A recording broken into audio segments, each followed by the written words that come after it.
13h sur les antennes de Wolf TV. Merci de suivre la principale édition de la journée sur Wolf TV. Dans l'actualité, plan d'action unitaire QCEMS, grand cadre. Au tableau, le port de brassard rouge et débrayage ce mercredi. Une grève totale demain jeudi. La rétention des notes maintenues. Dans la plainte des quartiers à Rufisque, les populations riveraines de la route nationale dénoncent l'occupation anarchique des artères. À Touba, le quartier Sam, mal loti, pleure son abandon. Les familles démunies s'inquiètent de l'indifférence des autorités de la commune. Assure également l'actualité sportive dans la première étape de ce journal qui démarre à l'instant. Bonjour et bienvenue à toutes et à tous.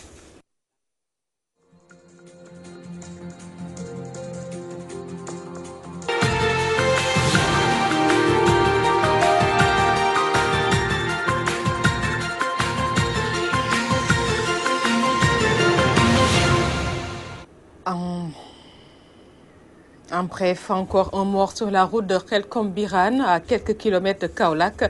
Aram Sonko, âgé d'une vingtaine, a été violemment heurté par un camion. Le chauffeur est actuellement en garde à vue dans les locaux du commissariat central de Kaolack, nous a informé Mamadou Makhtar Sarr. 8 magasins complètement calcinés par le feu, c'est le bilan de l'incendie qui s'est déclaré à la gare routière de Nioro. Les victimes qui ignorent l'origine du sinistre évaluent les pertes à des dizaines de millions. Les transporteurs qui fustigent le manque de moyens des sapeurs-pompiers exigent la délocalisation de la gare routière pour plus de sécurité, nous dit Amadou Limbaye.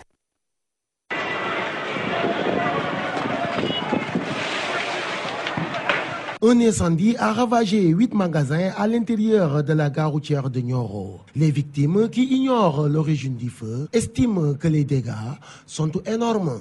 Il y a plus de 8 magasins qui ont pris feu. Toutes les marchandises ont pris feu et l'argent qui était dans le magasin.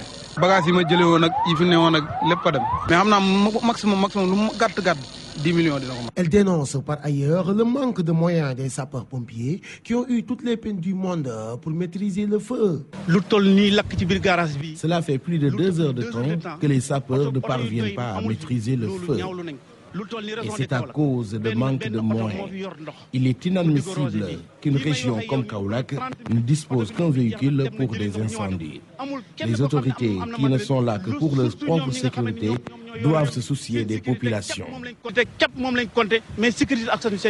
Les transporteurs réclament la délocalisation de la gare routière à cause de l'insécurité. Et la gare routière de Nioro, une gare routière qui regroupe plus de milliers de personnes. Et une gare routière sans toilette, vraiment, ça ne répond pas aux normes d'une gare routière. Ce que nous demandons vraiment, c'est à ce que la gare routière soit délocalisée. Pour rappel, la gare routière de Nioro a été créée le 29 août 1984. Amadou Limbaye à Kaolack, Walfadjri. Amadou Limbaye, merci. Direction Rufisque où les populations riveraines de la route nationale se plaignent de l'occupation anarchique des artères et surtout des secondaires. 17 garages clandestins sont installés sur un rayon d'1 kilomètre avec tous les problèmes que cela engendre. Les éclaircissements avec Najib Sania. Anarchie, insécurité, drogue. Voilà les principaux mots dont souffre Rufisque. La principale cause selon les populations est ces nombreux garages qui jalonnent la route nationale numéro 1 et qui fleurissent comme des champignons. 17 garages clandestins au total sur un rayon de 2 km. La population en a marre. Il y a 17 garages clandestins à Rufisque, pas 8. On a dit il y a 17 garages à Rufisque. À Rufisque, il y a une gare routière. La gare routière, c'est pour les automobiles. Donc, mieux vaut l'organiser à ce que tous les véhicules se retrouvent à la gare routière. Parce qu'il y a de l'anarchie sur la voie publique. C'est pas bien, c'est pas organisé. Ça gêne les riverains. Nous fi ñu nekk sax ñu ngi fi am benn mosquée mais mosquée bi bu fi nit di ñëw du am fu mu jaar même bu ñuy julli sax ñu ngi accélérer seen moto yi ñu ngi def ay n'importe comment di fi xuloog di fi defante lu nekk loolu daal metti nañu. La situation est intenable pour les populations. Les garages clandestins empêchent même de dormir. L'insécurité est galopante et la situation est alarmante. Là, il n'y a pas de sécurité. Le soir, à partir de 8 h jusqu'à l'aube, il n'y a que des voyous qui sont là, des gainsman, des voleurs et des fumeurs de yamba. Tous sont ici. Tout le monde a peur d'ici. À partir de 20 h, quand tu viens là, tu verras que ici, ce n'est pas une habitation. Et quand les calèches s'y mêlent, c'est la catastrophe. Jour et nuit, on ne peut pas respirer ici. Il y a la pollution avec les voitures, surtout les calèches. En cas d'hivernage, on ne peut même pas respirer. Nous sommes tous malades. Quand tu vois comment je parle, tu sais que je suis malade. L'unique solution est de les délocaliser. Qu'on nous déguépille les voitures, les calèches, parce que chez nous, tout le monde est malade. Ces garages font régresser l'économie de Rufisque selon les populations. Rufisque, Najib Sanar a utilisé Alfadiri. Autre difficulté notée à Sam, un quartier de la commune de Touba qui manque de tout. La localité très enclavée est confrontée à un problème d'eau et d'électricité. Ces populations à majorité démunies qui n'arrivent même pas à joindre les deux bouts exigent un appui conséquent de la part des autorités. Mamadou Mokhtar Sarr nous en dit plus. Sam, un quartier de la commune de Touba Mosquée dépourvu d'infrastructures. La localité est très enclavée. Pendant la saison des pluies, elle est complètement coupée du reste du monde.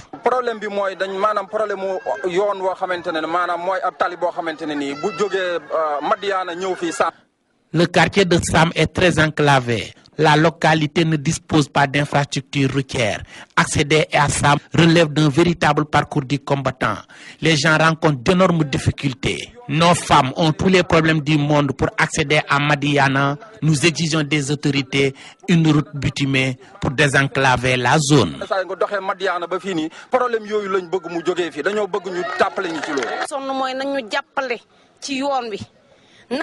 Nous, les femmes qui habitons le quartier Sam, nous sommes très fatigués. Nous demandons aux autorités de désenclaver la zone en construisant l'axe Madiana-Sam. L'accès à l'électricité est aussi un véritable problème, une situation qui favorise l'insécurité. Nous sommes confrontés à un manque d'électricité. Ça favorise l'insécurité. Plus de 15 cases ont été incendiées accidentellement. Il y a une insécurité grandissante dans la zone.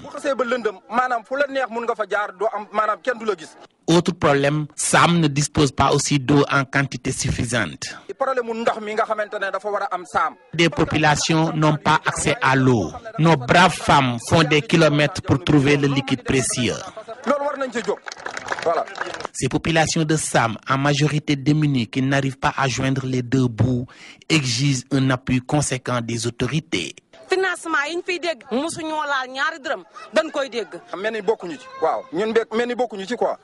Touba Mbaké, Mamadou Makhtar Sarr pour la radio-télévision Walfadjri. Sédhiou, Nimzat, un village de la commune de Bona, c'est dans la région de Sédhiou qui manque presque de tout.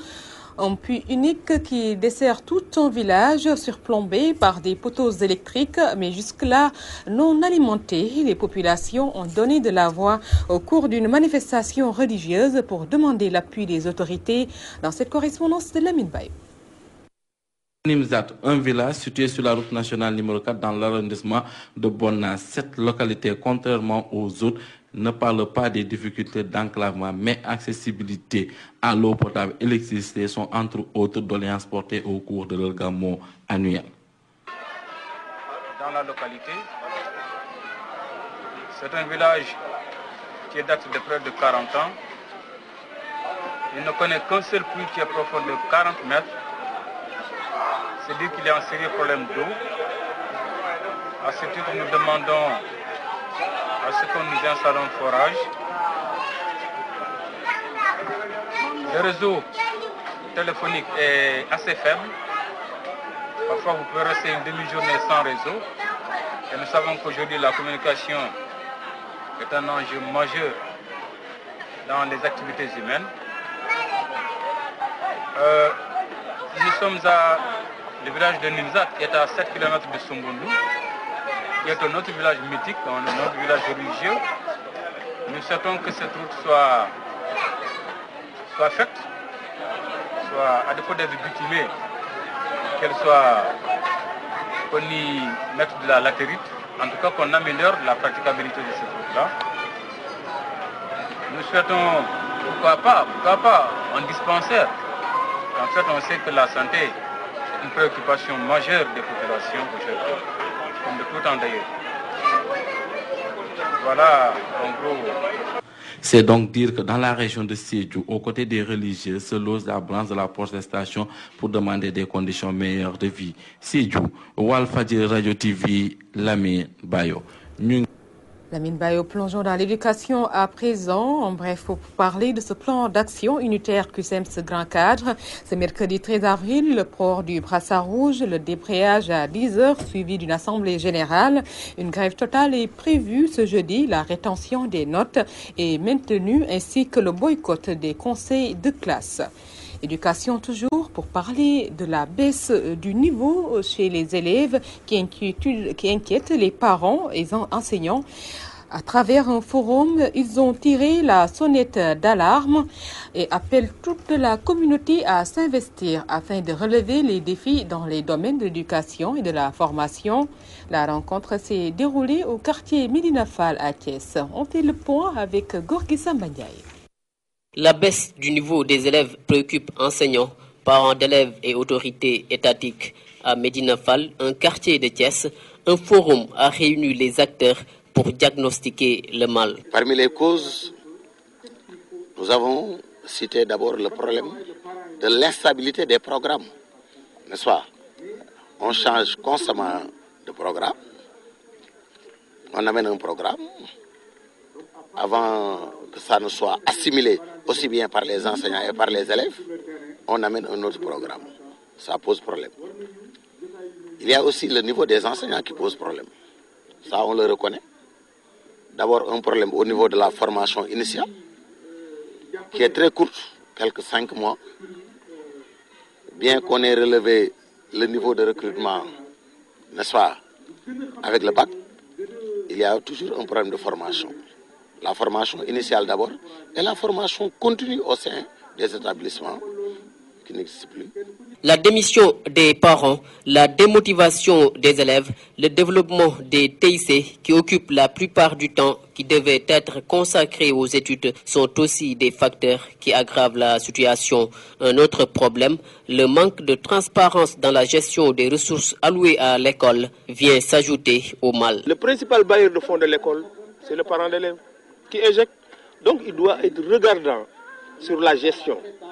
Normalement, le parent d'élève doit être le président du conseil d'administration. Mais souvent, c'est le proviseur, plus l'équipe pédagogique, face à 2 enseignants. Qu'est-ce qu'il peut faire? Donc, c'est ça, c'est un problème de transparence, de bonne gouvernance. Pour booster le niveau des élèves, la société toute entière est interpellée. C'est un problème national. Chacun a un rôle à jouer. L'État doit jouer son rôle pour la motivation des enseignants, pour apporter des programmes fiables, pour la formation des enseignants, les parents, pour l'encadrement de leurs enfants, pour l'investissement au sein des écoles et les enseignants aussi, parce que la première ressource de l'école, le premier intrant, c'est l'enseignant aussi, qui doit plus se consacrer, se former d'abord, s'auto-former et se consacrer uniquement à son métier. Après les assises sur l'éducation et la formation et autres rencontres d'envergure, le système éducatif est toujours confronté à des difficultés. Médina Fall enclenche ainsi la réflexion à travers un forum dont les conclusions seront remises aux acteurs concernés. Gorgui Samba Ndiaye, Thiès, Walfadjri. Le Front unitaire des syndicats de l'enseignement soumet un mémorandum au gouvernement pour une sortie de crise. Ces enseignants exhortent l'État à respecter ses engagements et dénoncent les dysfonctionnements notés sur le fichier des élections de représentativité prévues le 20 avril. Le FUS faisait face à la presse ce mardi. Suivons ce compte-rendu de Fatoumata Sey. Plus que 2 mois, 2 petits mois avant que l'école ne ferme ses portes, le bras de fer entre l'État et les enseignants continue, c'est le statu quo. L'éducation, c'est une mission de service public. C'est une tâche qu'on a confiée au gouvernement. C'est donc au gouvernement de mettre tous les moyens disponibles pour qu'il n'y ait pas de perturbation, encore moins d'années blanches. Je voudrais rappeler que ce protocole qui est là, nous l'avons signé avec le gouvernement après 2 ans de négociations. Nous l'avons signé le 17 février 2014. Et tous les syndicats étaient d'accord que si le gouvernement respecte sa parole et sa signature, nous devons aller vers la paix. Ainsi, pour le retour de la stabilité dans le secteur éducatif, ces enseignants déposent un mémorandum pour rendre plus souple la tâche. Nous avons fait un mémorandum sur l'ensemble des points qui ne sont pas encore appliqués ou qui sont appliqués partiellement.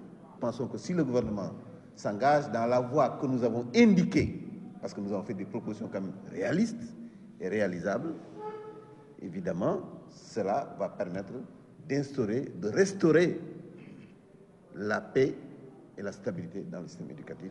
La question relative au dysfonctionnement sur le fichier des élections de représentativité prévu le 20 avril a été soulevée par les camarades de Abdou Fati qui accusent le ministre de la fonction publique. Les élections au CAPCD, c'est important et il faut que les enseignants aillent voter parce qu'il s'agit d'élire leurs représentants au niveau des commissions d'avancement. Il y a tout un département où il n'y a qu'un seul bureau de vote. On a constaté beaucoup d'omissions. 10 milliers d'enseignants sont omis sur les listes électorales. D'autres, il y a eu des erreurs sur leur matricule, des erreurs sur leur nom, des erreurs sur leur grade.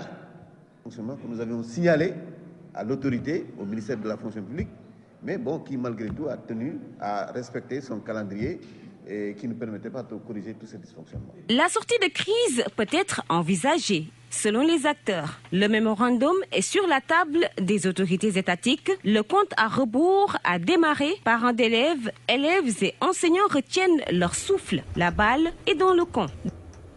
Nous venons donc, dès l'entame de ce journal, vous informer qu'il y a eu un incendie à la gare routière de Nioro. Il y a eu 8 magasins qui ont été complètement calcinés par le feu. On vient tout juste d'être informé également par un autre incendie dans la commune de Katiot. Les villages de Kermalingay et Tendeng réduits en cendres. Le feu n'a rien laissé sur son passage. Les populations qui attendent toujours l'arrivée des sapeurs-pompiers peinent à maîtriser les flammes, nous a informé notre correspondant. Parlons à présent du syndicat national des travailleurs routiers du Sénégal affilié à la CNTS/FC qui dénonce la corruption effectuée par le gouvernement gambien sur certains de leurs camarades transporteurs. Il invite l'État du Sénégal à saisir cette opportunité de régler une bonne fois pour toutes ce différend. Par ailleurs, ces transporteurs exigent leur implication dans la gestion de la crise. Biramania, reportage. Le syndicat national des travailleurs routiers du Sénégal affilié à la CNTS/FC authentique taxe certains de leurs camarades syndicalistes d'être corrompus par le gouvernement gambien pour une levée éventuelle du blocus de la Transgambie. Ceux qui ont reçu de l'argent de la Gambie doivent tout arrêter. La corruption ne passera pas. Nous sommes informés au même moment que tout le monde. L'argent est beaucoup, c'est une somme de 50 millions. Et ils m'ont envoyé une enveloppe de 5 millions pour que je les rejoigne. C'est ce que j'ai refusé. Je ne suis pas corrompu. De son côté, Modou Ndiaye, le secrétaire général du syndicat démocratique des transporteurs affiliés à la CDTS, invite l'État du Sénégal à saisir cette opportunité afin de régler définitivement cette situation qui l'oppose à la Gambie. C'est une occasion pour l'État d'en profiter pour régler définitivement la situation. Nous pensons que le chef de l'État doit suivre l'intérêt de son peuple et nous avons confiance en lui. Elhadj Mansour Ndir exige l'implication des transporteurs dans la gestion du blocus de la Transgambie et met en garde certains de ses camarades qui veulent profiter de la situation, dit-il. Toutes les négociations se faisaient à Kër Ayib sans notre implication. Cette fois-ci, nous demandons notre implication et nous dénonçons ceux qui veulent politiser l'affaire. Il s'agit de notre pays, c'est pour cela que j'ai bloqué mes voitures.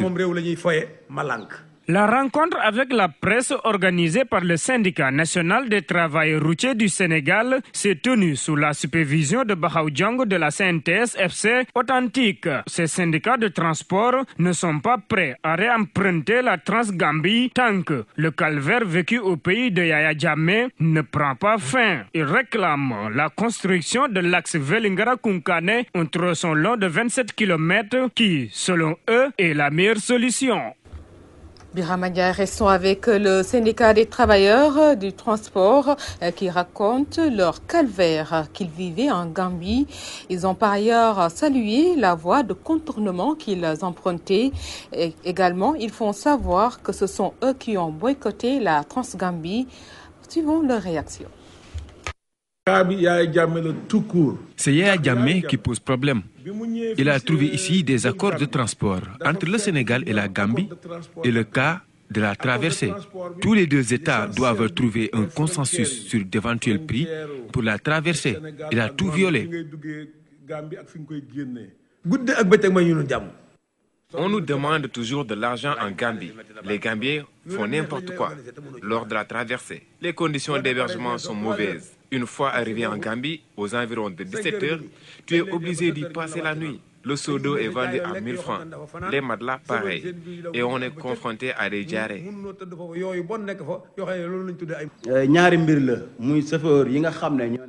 Ce sont les chauffeurs de gros porteurs, des bus et des transports qui ont bloqué la Transgambie car ils ne pouvaient plus payer le prix qu'on leur proposait. Donc personne ne doit dire que c'est lui qui a bloqué la Transgambie. Ces chauffeurs ont décidé simplement de passer dans leur pays et ils ont le droit.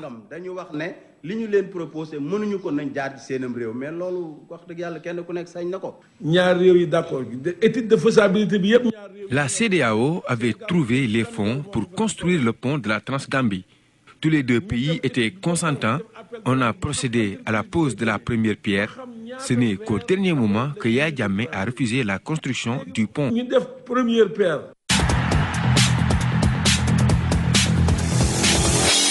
C'est parti pour l'actualité sportive. Chertidiane Gomis, bonjour. Oui, bonjour, Fatou Dioufay. Football Ligue 1 sénégalaise, pour débuter, des incidents s'invitent à nouveau dans les stades. Oui, effectivement, la violence revient au galop dans les rencontres du championnat professionnel malgré les dénonciations et les condamnations des acteurs du football sénégalais. Illustration parfaite, des incidents indescriptibles ont été notés dimanche dernier au stade Caroline Faye dans le match Stade Dembourg-Linguère de Saint-Louis pour le compte de la 18e journée. Et de ce fait, la Ligue Pro est interpellée pour prendre des sanctions exemplaires afin de circonscrire ce mal qui gangrène le football local. Retour sur ces événements malheureux par notre correspondant Thierno Daf. Des incidents graves ont émaillé la rencontre Stade de Mbour-Linguère, comptant pour la 18e journée du championnat national de football Ligue 1. Quand on joue contre un public, quand on joue contre une équipe, quand on joue contre l'arbitre, quand on joue contre la police, quand on prend un point, je pense que c'est un point de gagner. Et je pense que mes joueurs ont prouvé qu'ils ne pouvaient pas jouer contre 12 personnes, mais contre 13 ou 14. Comment vous expliquez votre acte de tout à l'heure en renversant la poubelle? Je ne me souviens pas de cet acte. Je ne me rappelle pas. Selon l'entraîneur des Mbourois, son équipe n'a rien à voir avec ce qui s'est passé. C'est entre un dirigeant de la Linguère et les sapeurs-pompiers. Le stade de Mbour n'a rien à faire là-dessus. Donc ils ont dit que Mbour Petite Côte a lancé des pierres à Saint-Louis. Non, là-bas à Saint-Louis. Pourquoi ils nous taxent de ça? Donc le stade de Mbour et Mbour Petite Côte, c'est deux entités différentes, bien qu'ils soient deux équipes de Mbour. Donc ce qu'il y a eu vraiment, c'est regrettable, mais il faudrait aussi qu'il ait des dirigeants qui soient à la hauteur. Serigne Saliou Samb, président du club stadiste, déclare de son côté s'en remettre à la décision de l'instance fédérale. C'est vraiment grave. Un entraîneur de football qui se permet d'invectiver et d'insulter un arbitre devant tout le monde. Moi, j'attends ce que le commissaire de match va mettre et comment la Ligue va gérer cela. Ça, c'est très important parce qu'il n'est pas question qu'on laisse ces choses-là se passer sur notre football. On met notre argent pour faire avancer ce football-là et nous sommes nous sommes des éducateurs et il n'est pas question qu'on laisse passer cela. Ça, c'est une première chose. Deuxième chose, comment se fait-il qu'un infirmier puisse violenter un agent de pompier en service? Et ça, c'est très grave. C'est des choses qu'on n'acceptera pas. Et moi, j'attends la réaction de la Ligue. Quelles sont les mesures qui seront prises en conséquence? Il faut que les gens soient responsables. Aux dernières nouvelles, le dirigeant de la Linguère qui serait à l'origine des incidents serait toujours dans les locaux du commissariat urbain de Mbour où il reste à la disposition du procureur. Mbourguet, radio-télévision Walfadjri, Thierno Daf. Thierno Daf, merci. Dans l'actualité sportive, toujours avec le football en Europe, Cheikh Tidiane, suite et fin des quarts de finale de la Ligue des Champions, c'est ce soir à 18h45. Et 2 matchs sont au programme aujourd'hui, ce mercredi à 18h45, comme vous venez de le dire. Donc, à Madrid, l'Atlético reçoit le FC Barcelone. Et à l'aller, les Catalans avaient gagné sur le score de 2-1. Et à Lisbonne, c'est le Benfica qui accueille le Bayern de Munich. À l'aller, ce sont les Munichois qui avaient gagné sur le score de 1-0.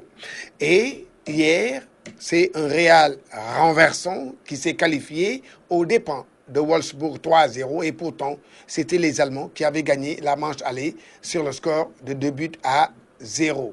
Et dans l'autre quart de finale retour, ça s'est passé donc en Angleterre et là le Manchester City a remis le Paris Saint-Germain à sa place en l'infligeant donc une défaite d'1-0 à l'aller. À Paris, c'était 2 buts partout. Et Cheikh Tidiane, vous allez nous parler, n'est-ce pas, du football mobilisation.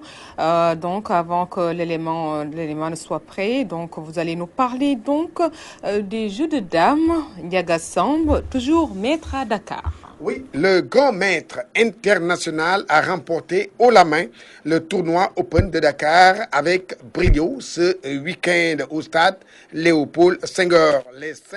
Le 5 fois champion du Sénégal et vice-champion d'Afrique a engrangé 24 points dans ses joutes régionales.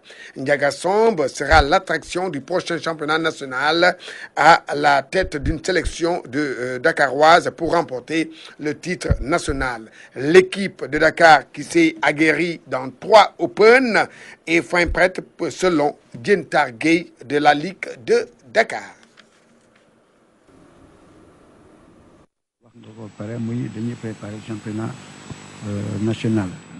On prépare le championnat national. Ce tournoi Open va permettre à nos joueurs d'avoir la main.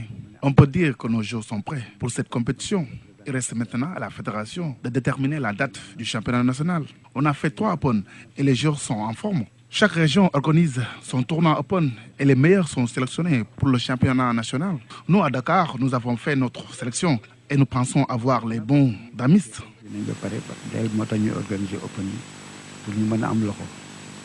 Voilà, donc c'était l'Open de Dakar joué ce dimanche. Donc c'est tout pour le sport.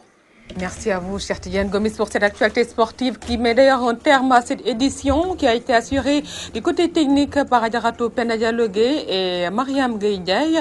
Merci Con Esthétique à Abindour. Retrouvez dans un instant Ousmane Sen dans le magazine de la rédaction et bon après-midi.